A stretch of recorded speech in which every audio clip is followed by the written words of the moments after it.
മറ്റൊരു വാർത്ത, ബി.ജെ.പിയിലെ തെരഞ്ഞെടുപ്പ് ഫണ്ട് തട്ടിപ്പിൽ 3 നേതാക്കളെ പുറത്താക്കി സർക്കുലർ. സംസ്ഥാന സെക്രട്ടറി അഞ്ജന MP, സംസ്ഥാന കമ്മിറ്റി അംഗം പാങ്ങപ്പാർ രാജീവ്, തിരുവനന്തപുരം മേഖലാ സെക്രട്ടറി പള്ളിപ്പുറം വിജയകുമാർ എന്നിവരെയാണ് പുറത്താക്കിയത്. എല്ലാവിധ സംഘടനാ ചുമതലകളിൽ നിന്നും ഇവരെ നീക്കി എന്ന് അധ്യക്ഷൻ രാജീവ് ചന്ദ്രശേഖർ പറഞ്ഞു. 7-ാം തീയതിയാണ് ഇതുമായി ബന്ധപ്പെട്ട നടപടിയെടുത്തത്. ബി.ജെ.പി നേതൃത്വം രഹസ്യമാക്കി വെച്ച കത്താണ് ഇപ്പോൾ പുറത്തായിരിക്കുന്നത്.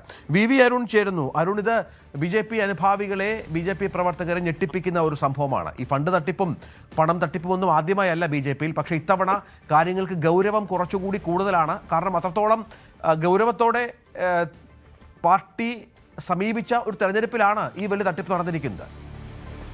തീർച്ചയായിട്ടും ബി.ജെ.പി അനുഭാവികളെയും അതുപോലെ തന്നെ ബി.ജെ.പി നേതാക്കളെയും ഒക്കെ ഞെട്ടിച്ച തരത്തിലുള്ള ഒരു ഫണ്ട് തട്ടിപ്പ് വിവരങ്ങളാണ് പുറത്തു വരുന്നത്. ബി.ജെ.പി നേതൃത്വം ഇതുവരെ അത് ശരിവച്ചിട്ടില്ല. ഇന്നലെ ബി.ജെ.പിയുടെ സംസ്ഥാന അധ്യക്ഷന്റെ വാർത്താക്കുറിപ്പിലും ഫണ്ട് തട്ടിപ്പെന്ന ആരോപണങ്ങൾ അദ്ദേഹം തള്ളുകയാണ്. പക്ഷേ സംഘടനാപരമായി നടപടികൾ പാർട്ടിയിൽ ഉണ്ടാകും. അത് പൊതുജനത്തെയോ മാധ്യമങ്ങളെയോ ബാധിക്കുന്ന ഒന്നല്ല എന്ന് പറഞ്ഞാണ് ബി.ജെ.പിയുടെ ഒരു ന്യായീകരണം നടപടികളിൽ ഉണ്ടായിട്ടുള്ളത്. ഈ 7-ാം തീയതിയാണ് 3 നേതാക്കളെ പുറത്താക്കിക്കൊണ്ടുള്ള ബി.ജെ.പി സംസ്ഥാന അധ്യക്ഷന്റെ തീരുമാനം വന്നത്. എന്നാൽ ഇത് ഇത്രയും നാൾ അത് ബി.ജെ.പി രഹസ്യമാക്കി വെക്കുകയായിരുന്നു. ഇന്നലെ ഒരു കത്ത് അധ്യക്ഷന്റെ പേരിൽ പുറത്തു വന്നിരുന്നു. ചില മാധ്യമങ്ങൾ അത് വാർത്തയായി നൽകി.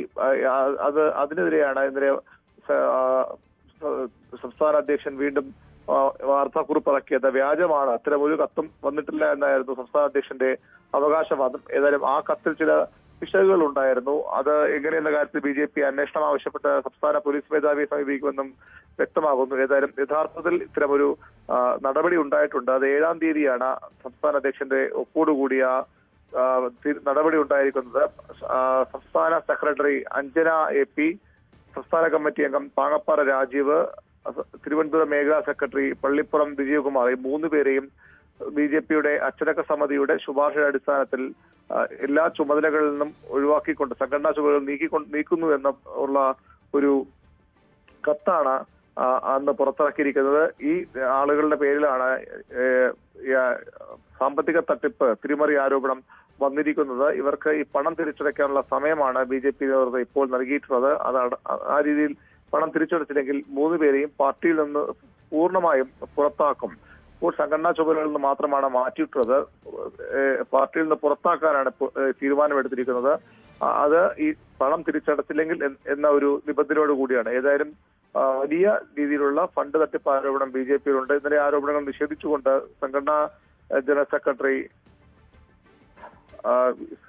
അഡ്വക്കേറ്റ് സുരേഷും ഇന്നലെ ഓൺലൈൻ മാധ്യമത്തിന് അഭിമുഖം നൽകി ഇന്നലെ രാത്രിയോടുകൂടി രംഗത്ത് വന്നിട്ടുണ്ട്. ഏതായാലും ബി.ജെ.പി വലിയ വിവാദമായി മാറുകയാണ് ഈ ഫണ്ട് തട്ടിപ്പ് ആരോപണം. കൂടുതൽ നേതാക്കൾക്ക് നടപടി ഉണ്ടാകും. പക്ഷെ അപ്പോഴും വിവരങ്ങൾ രഹസ്യമാക്കി വെക്കാൻ ബി.ജെ.പി ശ്രമിക്കുകയാണ്. ഇത്തരം നടപടികൾ പോലും പാർട്ടിയുടെ ആഭ്യന്തര കാര്യ നിലപാടാണ് ബി.ജെ.പിയുടെ സംസ്ഥാന അധ്യക്ഷൻ ഇന്നലെ സ്വീകരിച്ചത്. ശരി അരുണ.